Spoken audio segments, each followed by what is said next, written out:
All right. We are going to start our social studies this week talking about Alexander the Great, which is where we left off last week.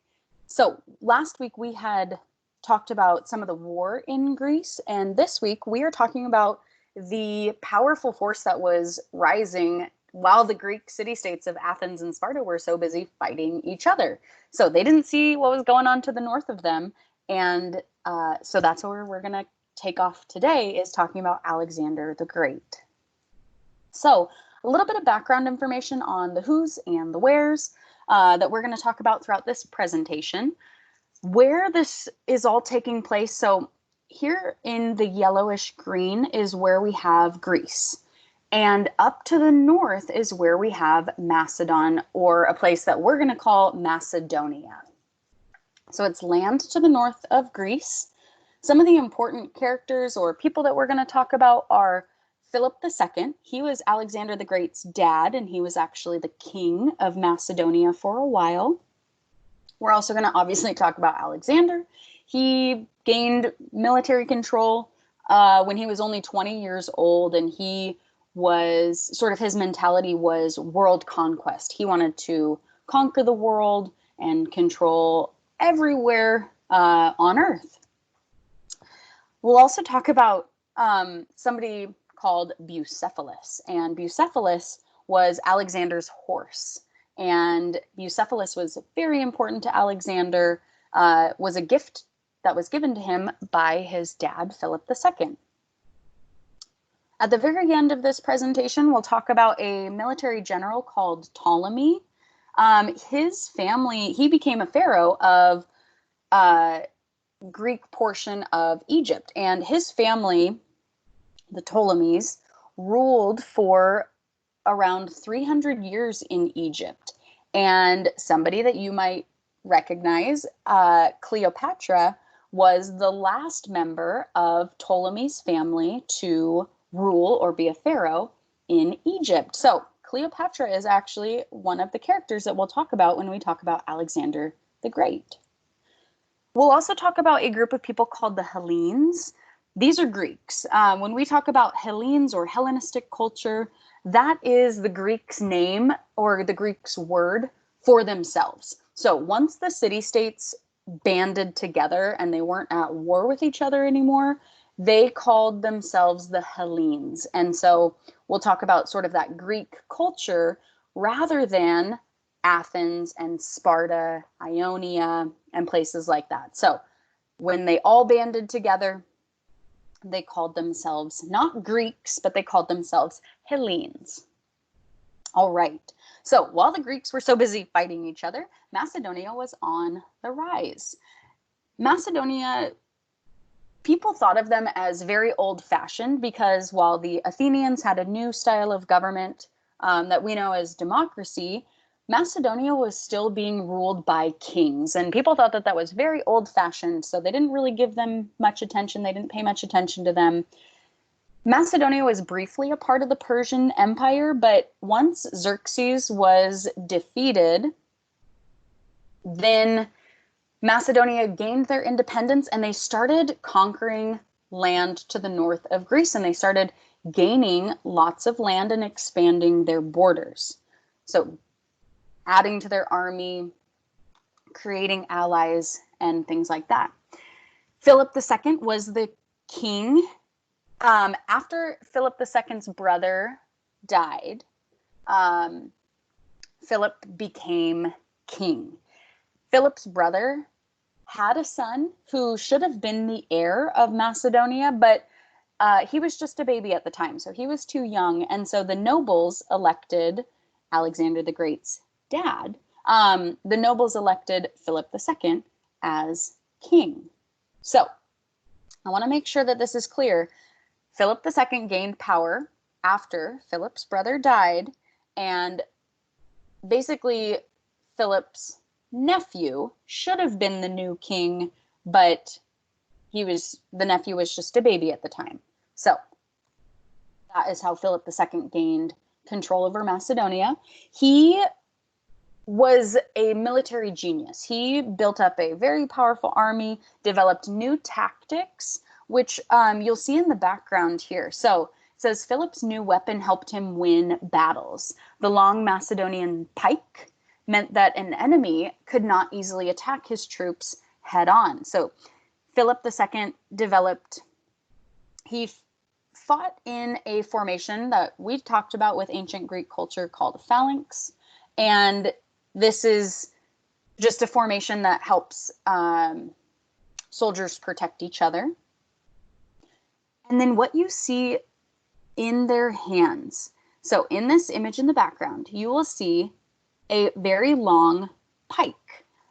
This is something called a sarissa. And if you notice the enemy over here, that's sort of cut off, but the length of their spears, if you will, are much, much shorter. And so what that allowed Philip's army to do is they could attack their enemies head on, but stay 18 feet away from them and still sort of do damage, if you will, to their enemy. So by having a longer weapon, they were able to stay farther away, but still have a powerful military force. Philip taught his army to move in formation. So he taught them to turn corners and move without breaking the formation where they're protecting each other. So this was all very critical to Philip's powerful army and his tactics and how they were able to become so powerful so quickly. In fact, a neighboring country called the Illyrians, they had gone to battle with the Macedonians a few months prior to Philip taking control. And once Philip took over, they went back to battle with the Illyrians and they defeated them very easily. So that was sort of the first monumental battle that Philip II had in his conquest. So in 338 BC, Philip II conquers Greece. We give a lot of credit to Alexander the Great, but if it weren't for Philip II, none of this would have really been possible. So he began by, he tried to do it nice first. He tried to win the loyalty of the Greek city-states, but that didn't work. So eventually he had to just go to war with them. He found that, reasoning with them wasn't going to work. And so he had to go to war, and he won over the combined armies of Thebes and Athens. And so that was a very monumental victory for him as well. Philip and Alexander. At this point in time, Alexander was old enough to lead the cavalry, which are the soldiers on horseback. And they won over the combined armies of Thebes and Athens, two very strong city-states at the time. And that is what led to Macedonia being able to control all of Greece. So Philip II decided, he said, city-states, you guys can keep your governments, you can keep your forms of government, but when I go to war against Persia, you have to come and help me. So he sort of made them promise to come and support him when he went to war against Persia. That was his next conquest, his next goal. And so he gave them some of their freedom. He let them still have some of their freedom, but in return, they had to go to war with him when he decided to wage war against Persia. Now, unfortunately, before that could happen, at his daughter's wedding, Philip II was assassinated or murdered by somebody on his sort of security team. So somebody was a traitor, if you will, and murdered him at his daughter's wedding before he could launch the invasion of Asia. So this is where Alexander steps into the role. So Alexander was only 20 years old when this happened, and he had to step up and become the leader of Macedonia, essentially the leader of Greece.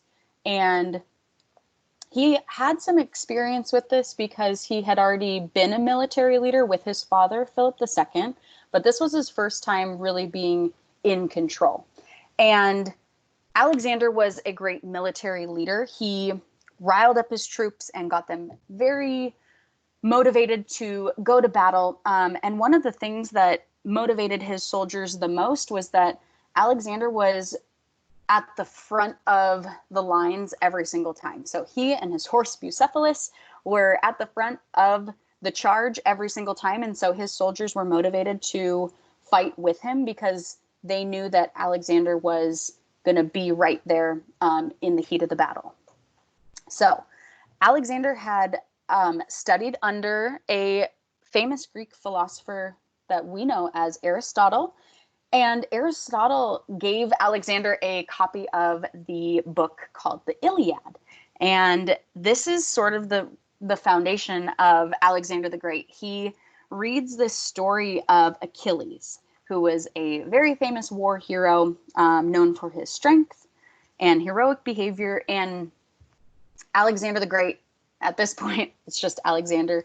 He says, I want to be like Achilles. He wanted to be just like him, just as powerful, just as strong, and just as well known. And so that is where he got his motivation to become sort of Alexander the Great. And so what we see is that after Philip II's death, after he was murdered at his daughter's wedding, some of the city-states tried to regain their independence. They tried to go back to sort of governing themselves.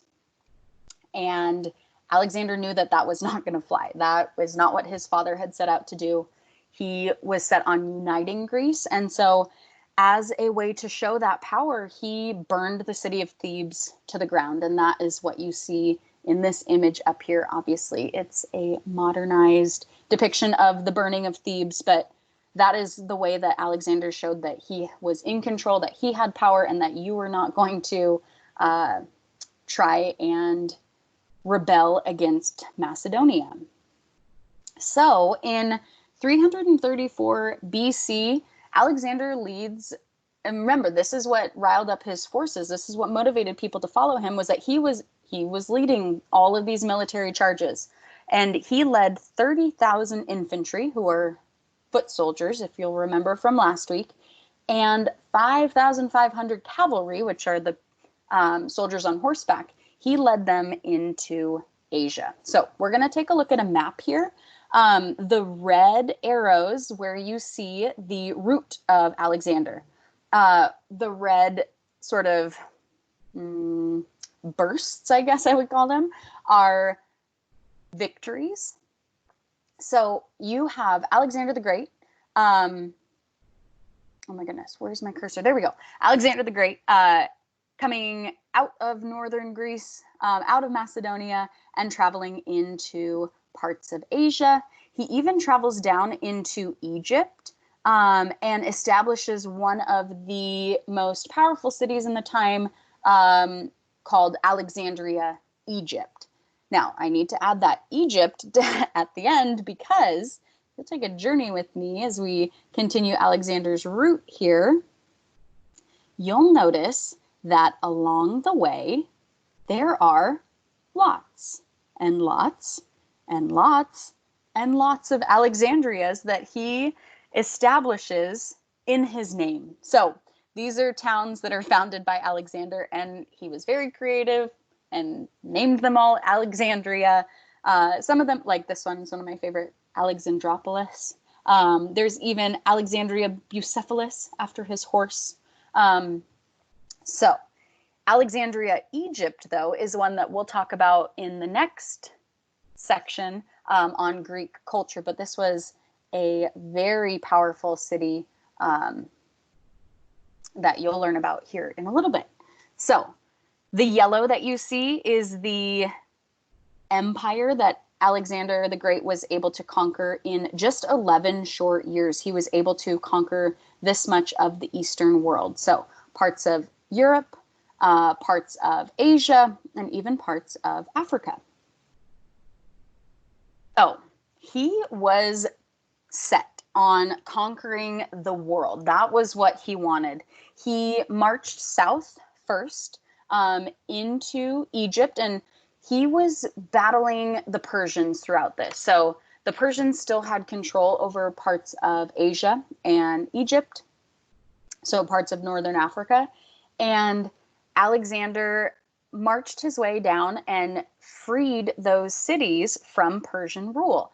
And all the while, after he frees these cities, those become part of his military power. So he frees them, sort of gains their quote unquote independence, but they still have to fight with him and become a part of his powerful army.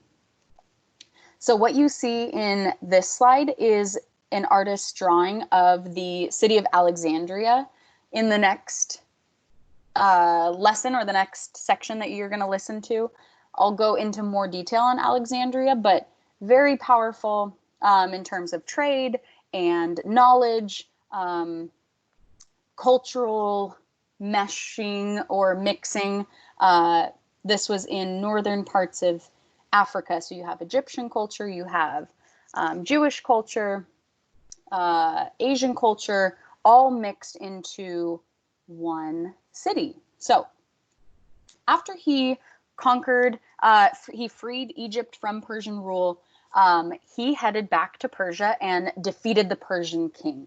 So you would think that that would be where his story ends. He had done what his father wanted to do. He had conquered Persia, but he decided that that wasn't enough and he needed to conquer more. He wanted the whole world under his empire. So not satisfied, he led his army farther east into Afghanistan and parts of India. No Greeks had ever been that far east. And this is where he gains his title of Alexander the Great. So because he had taken the Greek people so far east and conquered that much land in just 11 short years, that is where he got his nickname, Alexander the Great. So he earned the Great after he conquered parts of India and Afghanistan. So that's sort of where Alexander the Great's story ends in terms of the good stuff. So his luck begins to change after that, which isn't surprising, honestly, because he was so set on world domination. Oftentimes that leads to a downfall when people get too greedy. So his luck begins to change. It starts with his beloved horse, Bucephalus. Bucephalus ends up dying in a major battle in Pakistan from wounds that he acquired during that battle.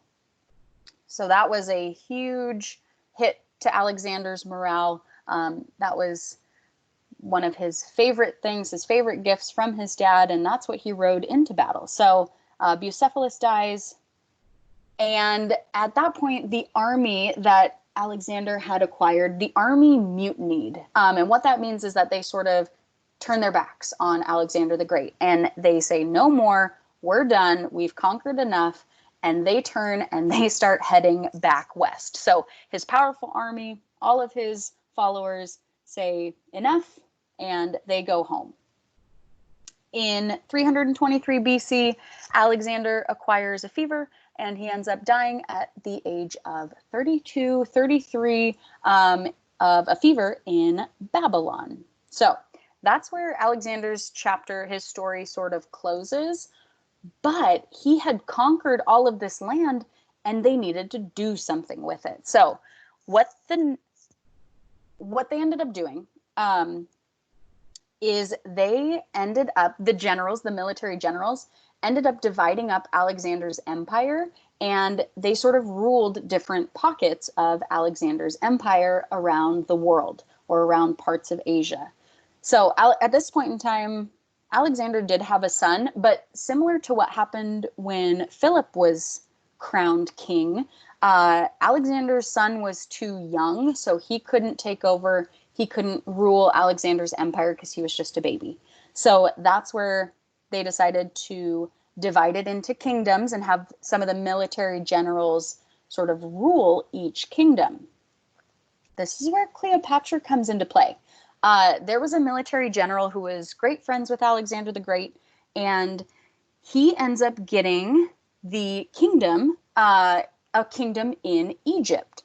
And his name is Ptolemy. And like I spoke about at the beginning of this, Ptolemy's family rules that part of Egypt for over 300 years, and the very last member of his family to rule that part was the well-known Cleopatra. So, once they broke up into kingdoms, that Greek culture, because these were military leaders that had they had gone to war underneath Alexander the Great and sort of followed him into battle, but lots and lots of Greek military leaders. And so as Alexander was establishing all those different Alexandrias around the world, they were all established with a Greek sort of style. And this is where we get the idea of the Hellenes, that Hellenistic culture.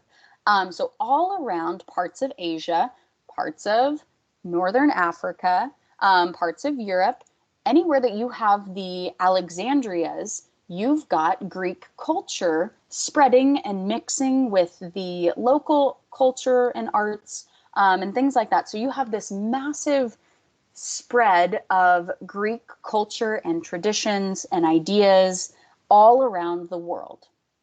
And that lasted until about 30 BC. So right before we get into BCE or excuse me, AD, I guess is what we would call it, which is we're in 2020 AD. So we're right at the turn, right before we get to sort of present time. So that period of Greek culture lasted for a very long time and was very, very powerful and influential. So Greek culture was spread all the way to India and sort of left a very lasting impression on the world. You guys are going to learn more about that Greek culture and learn more about the lasting impacts of ancient Greek philosophers, ancient Greek arts and sporting events, their religion, in the next presentation. So that's all I have on Alexander the Great. If you're intrigued or interested, I encourage you to do a little bit more research. Check out books from the library, check out videos on YouTube. Yeah, enjoy learning about Alexander the Great.